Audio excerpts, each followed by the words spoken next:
அமர்வுகளை இன்றைய ஆலோசனை நிலையத்தினுடைய நிறைவான பாகத்தோடு இணைந்திருக்கின்றோம். இன்றைய நிகழ்ச்சியில் கல்வி சமூகத்தை சார்ந்தவரும் மிகுந்த ஈடுபாடு கொண்ட ஒரு ஆசிரிய பணியிலும் விரிவுரைகள் நிகழ்ச்சிகளிலும் பலதும் தன்னை அர்ப்பணித்த நவரட்னம் பரமகுமாரன் பரா அவர்கள் நம்மோடு இணைந்திருக்கின்றார். நிறைவாக இந்த கிராமர் ஸ்கூல் என்பது எங்களோட மக்கள் மத்தியில் ஒரு இலக்காக இருக்கிறது. திரு பரா அவர்களே, இந்த இலக்கை நோக்கிய பயணம் எவ்வாறு எங்களோட மக்களுக்கு தெளிவை கொடுக்க வேணும், இது எவ்வாறு இந்த கிராமர் ஸ்கூல் பார்க்கப்படுது, இது தொடர்பாக கூட கருத்து சொல்ல போகிற ஓகே, நான் சொல்லக்கூடிய என்ன, இப்போ கிராமர் ஸ்கூல் 7ஆம் வகுப்பு தொடங்குகிற எங்களோட பிள்ளைகளின் முக்கியமான படிப்பு ஆரம்பம். செகண்டரி ஸ்கூல்னு சொல்கிறது.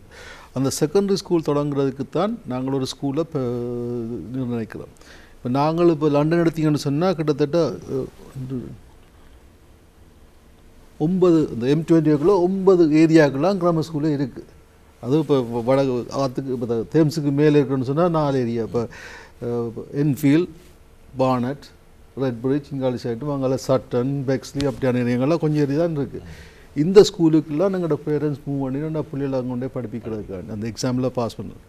அப்போ அந்த எக்ஸாம் கிராமர் ஸ்கூலில் எடுக்கிறதால அந்த பிள்ளைகளை சூஸ் பண்ணிக்கிறோம், ஏன்னா நல்ல ஸ்கூலுக்கு அனுப்புறதுக்காண்டி. அவங்களுடைய அனுமதியோடு ஒரு உறவை அழைத்து கொண்டு நாங்கள் அதை தொடர்பாக உரையாடுவோம். பெற அவர்களே வணக்கம். வணக்கம். கதை நான் ஐக்கிய ராஜ்யம் குமாலையும் கேட்குறேன். வாங்க ஐயா, சொல்லுங்க. என்னென்னா இந்த இந்த இப்போ நான் இந்த நிகழ்ச்சி இண்டையும் கேட்டுக்கொண்டேன், இதுக்கு முன்னே நான் கேட்டுக்கொண்டிருக்கின்ற பொழுது எனக்கு ஒரு யோசனை தோன்றுகின்றது. இந்த கிராமர் ஸ்கூல் என்றதும் அதுக்கான போக வேண்டிய இதுகளும் தனியே டவுன் மக்களுக்கு மட்டும்தானா? ஏன்னா இந்த வெள்ளக்காரருக்கும் இருக்கு பாரு. அந்த பெற்றோர்கள் இப்படியாமட்ட அழுத்தத்தையும். வணக்கம், உங்களுக்கு கொஞ்சம் தெளிவின்மையா இருக்குது. நீங்கள் தொலைபேசி அழைப்பை கிட்ட இப்ப கதைங்க பாப்போம். இப்ப கேக்குதோ? ஓ, கேக்குது, கதைங்க. கேக்குதோ? ஓ, கேக்குது குமாரலிங்கம் அவர்களே. என்னண்டா இந்த கிராமர் ஸ்கூல் என்றது தனியே தமிழ் மக்களுக்கு மட்டும்தானா? மற்ற இனத்தவர்களுக்கு இல்லையா?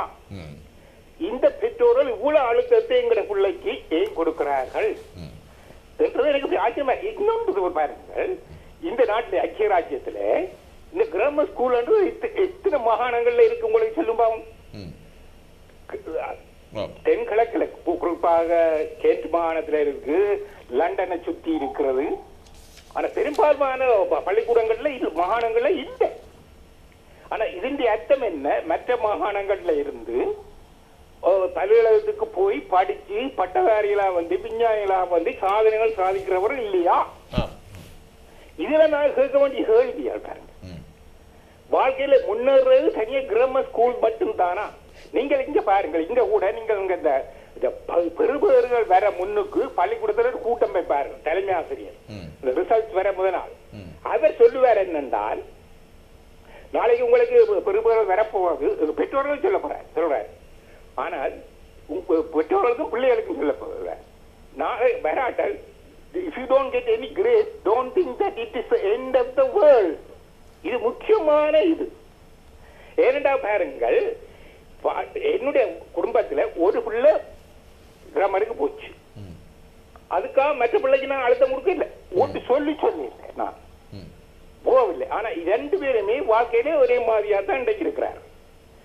இதை விட இந்த கிராமர் ஸ்கூலுக்கு ஏன் மற்ற பள்ளிக்கூடத்துல போய் ஒரு கிரேடும் இல்லாமல், ஒரு கிரேட் ஓ லெவலோ ஜிசிஎஸ்சி இல்லாமல் வெளியேறு எத்தனை பேர் இந்த நாட்டில் கோடீஸ்வரர்களா இருக்கிறார்கள்.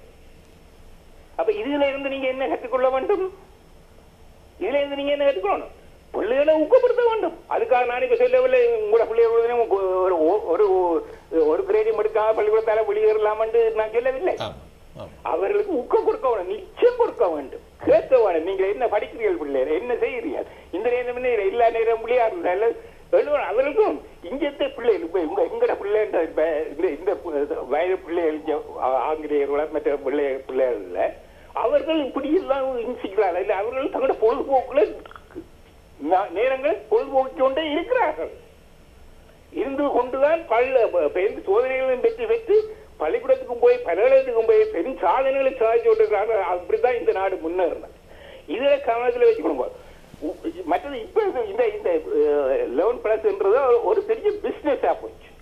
அந்த எந்த பிள்ளை காலத்துல அசஸ்மெண்ட் மட்டும்தான்.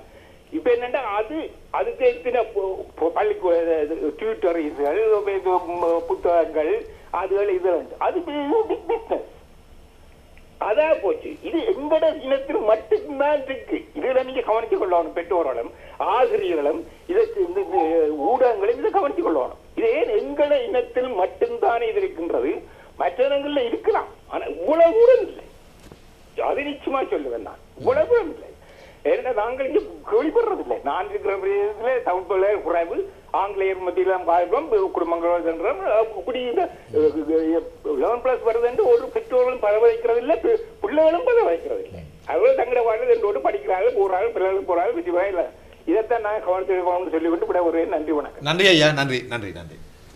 ஓகே, கணக்கு சொல்லிக்கிற நல்ல பாயிண்ட்ஸ் எல்லாம் முக்கியம் என்னென்னு சொன்னால், இப்போ உண்டு அட்மிட் பண்ணிக்கிற தண்ட மகனே கிராம ஸ்கூலுக்கு ஒரு ஆள் போயிருக்கா, மற்றது பிள்ளை தண்டவாடை செய்து போயிருக்குன்னு அது வெரி நல்லது. அந்த கிராம ஸ்கூலுன்ற சாமான் சொன்ன மாதிரி எல்லா மாணங்களும் இல்லை. நான் சொன்ன அந்த சில இடங்கள்லாம் இருக்குது. அந்த இடத்த பிள்ளை எடுபட்டு போனான்னு சொன்னால் பிள்ளை செய்யணும். அந்த கிராம ஸ்கூலுக்கு போனால் பள்ளிக்கூடத்தில் படிக்கிறதுக்கு வந்து பள்ளிக்கூடமே பொறுப்பேற்கும். சில கிராம ஸ்கூலுக்கு சில பேரண்ட்ஸ் என்னென்ன வாராக்கள் போய் விட மாட்டேன்னு சொன்னால் மிலிட்ரி கேம்ப் மாதிரின்னு சொல்லி தண்டை பிள்ளை அப்படி போய் அங்கே இருக்கக்கூடாதுன்னு சொல்லி.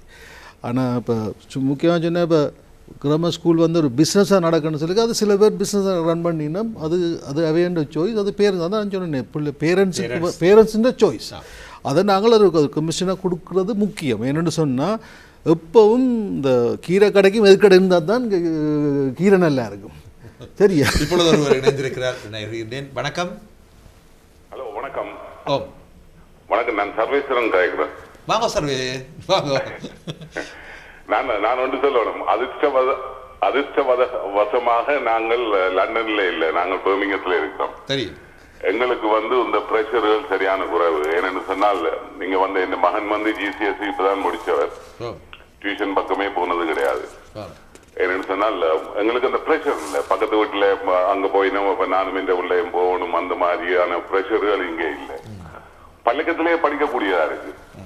நாங்களே எங்களோட பிள்ளைகளுக்கு இவ்வளவு கஷ்டத்தை கொடுக்குறோம்னு அங்கே இல்லை. அவ்வளவுதான் நான் சொல்ல விரும்புறேன். அது லண்டன்ல வந்து அனாவசியமாக பிள்ளைகளுக்கு சொல்லுங்க. உங்களோட மகனை பொறுத்தல நீங்க எப்படி அவதானிக்கிறீங்க?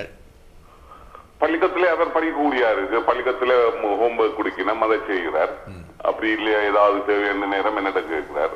அவ்வளவு போதும் போல இருக்கு. நாங்கள் என்னத்துக்கு பிள்ளைகள் விளையாட வேண்டிய வயசுல பிரஷரை கொடுத்து எங்கட ஊர்ல நாங்கள் பார்த்த மாதிரி இங்க கொடுக்கணும் போதே எனக்கு தெரியல.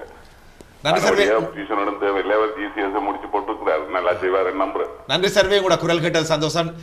ஒரு தொழிலதிபர் பர்மிங்ஹாமிலிருந்து புனர்வாழ்வும் புது வாழ்வும் எல்லாருக்கும் தெரிஞ்ச SSRRனுடைய நிறைவேற்று இயக்குனர். நீங்கள் இந்த கருத்தை இதில் கலந்து கொண்டு சொன்னவைக்காக நன்றிகளை தெரிவிக்கின்றோம். நிறைவாக சொன்ன இன்னொன்று சொல்ல வரைக்கும் எங்களுடைய ஆக்கள் தனியத்தான் அந்த 11+7 சொல்லுது. எங்கட இப்போ ஹரோவில் நான் இதுக்கு நானுங்க அட்வர்ட் ஒன்றும் செய்கிறேன். கேள்விப்பட்டு பேருந்துக்களை வரமுக்கு ஆஃப்ரோ கரேபியன் கமிட்டிலேருந்து பிள்ளைகள் வரைக்கணும், குஜராத்தி கமிட்டிலேருந்து பிள்ளைகள் வரைக்கணும், மாத்திரமில்லை இப்போ சொமாலியன் கமிட்டிலேருந்து பிள்ளைகள் வரைக்கணும் படிக்கிறது. ஸோ தனியாக 11+ பார்த்தீங்கன்னு சொன்னால் அங்கே ஸ்கூலுக்கு போய் அங்கே என்ட்ரன்ஸ் போயிங்கன்னா எல்லா விதமான ஆக்களும் அங்கே. ஆனால் எங்களோட கமிட்டி வந்து இதில் நான் சொல்லுவேன் ஒரு பெர்சன்டேஜ் வந்து குறைவு தான். ஆனால் நல்ல காம்படிஷன் போய்கொண்டிருக்கு அந்த விஷயத்தில். மற்றது இப்போ சர்வீஸ் சொன்னால் இப்போ பர்மியாவில் அட்லீஸ்ட் 7 கிராமர் ஸ்கூல் இருக்குது. பிஷப் வேலி கிராமர் ஸ்கூல், ஹான்ஸ்வர்த் கிராமர் ஸ்கூல். உங்களோட பிள்ளை அங்கே அனுப்புறதுக்கு அங்கே தெரிஞ்சிருந்தால் அந்த கிராமர் போனால் பிள்ளை வந்து இன்னும் கூடுதலாக செய்யும். அதுக்காண்டி நீங்கள் சொன்ன பிள்ளை அங்கே வந்து வருத்தி எடுக்க போகல. ஏன்னா ப்ரைவேட் ஸ்கூலுக்கும் கவர்மெண்ட் ஸ்கூலுக்கும் வந்து கரிக்குலம் ஒன்று தான், பாடத்திட்டங்கள் எல்லாம் ஒன்று தான். நான் நிறைய கவர்மெண்ட் ஸ்கூலில் இருக்கிற பிள்ளை வந்து கிராம ஸ்கூலில் பிள்ளை நல்லா இதெல்லாம் இருக்கணும். முக்கியமாக என்னென்னு சொன்னால் நீங்கள் உங்களோட பிள்ளை படிக்கிறது உங்களோட சாய்ஸ். உங்களை ஒருத்தரையும் சொல்லலாம் அப்படித்தான் செய்யணும் இப்படித்தான் செய்யணும், அது உங்களோட சாய்ஸ். உங்களோட பிள்ளை இப்படி தான். நான் என்ற மகனை அந்த ஸ்கூலுக்கு அனுப்ப மாட்டேன்னு சொன்னால் நான் அனுப்ப மாட்டேன்னு சொன்னால் அந்த இது வந்து ஒரு மிலிட்ரி கேம்ப் மாதிரி. சில கிராம ஸ்கூலில் வந்து போனீங்கன்னா பேரண்ட்ஸ் இவங்களே வந்து அங்கே பேரண்ட்ஸ்கிட்ட ஒன்றும் சொல்ல மாட்டேன். பேரண்ட்ஸில் இதே டோக்டர், அது அவங்களுக்கு சொல்லணும் இதான் செய்ய இதான் எதிர்பார்க்குறோம், இல்லாட்டி கொண்டு போங்க. உண்மையில் ஃபைனல் ஒன்று சொல்ல ஒரு பாயிண்ட் ஒன்று மேக் பண்ணுவோம். அகாடமி ஒன்று வந்தோன்றிருக்கு வேர்ட். அகாடமி என்ற வேர்ட் வந்து 8 வருஷத்துக்கு லேபர் பார்ட்டி இன்ட்ரடியூஸ் பண்ண ஒரு சாமான். இந்த அகாடமியை நான் கொண்டு வந்த காரணம் சொன்னால் இந்த ஸ்டேட் ஸ்கூல்ஸில் வந்து பிள்ளைகள் ஃபெயில் பண்ணுறதுக்கு காரணம் என்னென்னு சொன்னால் கீ ஸ்டேஜ் 3 9ஆம் வகுப்பு பிறகு பிள்ளைகள் வந்து பெருசாக மேத்ஸ்லேயோ சயின்ஸ்லேயோ ஹிஸ்ட்ரிலேயோ ஜியோக்ரஃபிலையோ இன்ட்ரெஸ்ட் இல்லாத பிள்ளைகள். ஆனால் அதை ஃபோர்ஸ் பண்ணி படிப்பிக்கிறதால அந்த பிள்ளைகள் வந்து அங்கே ஃபோர்ஸ் பண்ணப்பட்டிருக்கணும் 10ஆம் 11ஆம் வகுப்பில் தான் GCSE இருக்குது. அப்போ அதால் என்ன கொண்டு வந்தேன்னு சொன்னால் அந்த அகாடமி அண்டு ஒரு போஸ்ட்வேர்ட்டை போட்டு இந்த பிள்ளைகளை வந்து அந்த ட்ராப் அவுட் டிஸ்ட்ரப்டிவ்னு சொல்லாமல் அவையில் வேறு நல்ல இது இருக்குது. அதில் இப்போ பாடும் தன்மை இருக்குது, டான்ஸ் தன்மை இருக்குது, ஸ்போர்ட்ஸ் தன்மை இருக்குது. ஸோ அகாடமி வந்து sports academy, arts academy, science அப்படி அந்த அகாடமி அந்த கொண்டு வந்து போஸ்ட்வேர்ட்டை கொண்டு அவை அப்படி கொண்டு போய் முக்கியமான வாழ்க்கைக்கு முக்கியமான சாமான் லிட்ரஸி, நியூமரசி, ICT, அதாவது நம்ம கணக்கு எழுத வாசிக்கிறது, அது ஆங்கிலம், மற்றது கம்ப்யூட்டர் யூஸ் பண்ணி இந்த 3 அதோடு சேர்த்து இன்டிகிரேட் பண்ணி கொண்டு வரது தான் அகாடமி. ஆனால் இந்த அகாடமி கான்செப்ட் வந்து லேபர் பார்ட்டி இப்போ லூஸ் பண்ணோன்னா கன்சர்வேட்டிவ் எடுத்து they have given to the public. அப்போ எல்லா ஸ்கூலும் அகாடமி, இப்போ கிராமர் ஸ்கூலும் அகாடமியாக வந்து ஒன்று இருக்குது. நாங்கள் இது தொடர்பாக மீண்டும் உங்களை சந்தித்து உரையாட இருக்கிறோம். இன்னும் விரிவாக உங்களுடைய நல்ல திட்டங்கள் இங்கே வெளிநாட்டு சமூகத்தினோடு மேற்கொள்ளும் இந்த அபாகஸ் மேப் என்ற மூளை வளர்ச்சி அல்ல மூளை திறனை ஊக்குவிக்கின்ற இன்னும் ஒரு சிறப்பான திட்டம் இது நீங்கள் இப்பொழுது கையில் எடுத்திருக்கிறீர்கள். இது தொடர்பாக நாங்கள் இன்னொரு சந்தர்ப்பத்தில் உரையாடுவோம். பெறாவர்களே, உங்களுடைய வருகைக்கு மீண்டும் ஒரு முறை நன்றிகளை கூறி இன்னும் ஒரு சந்தர்ப்பத்தில் சந்திப்போம். நன்றி நன்றி. நல்லதுறவுகளே, நவரட்னம் பரமகுமாரன் பெற அவர்கள் நம்மோடு இணைந்து கொண்டார். நல்ல பல கருத்துக்களை தன்னுடைய அனுபவத்தின் அடிப்படையில் பயந்து கொண்டார். அவரிடமிருந்து மேலும் அடுத்தடுத்த ஆலோசனை நேரங்களில் ஒரு சில நிகழ்ச்சிகளில் சந்திப்போம். நல்லதுறவுகளை தொடர்ந்து நிகழ்ச்சி நிறைவு செய்து கொண்டு தினேஷோடு விடைபெறுவது NT ஜெகன். வணக்கம்.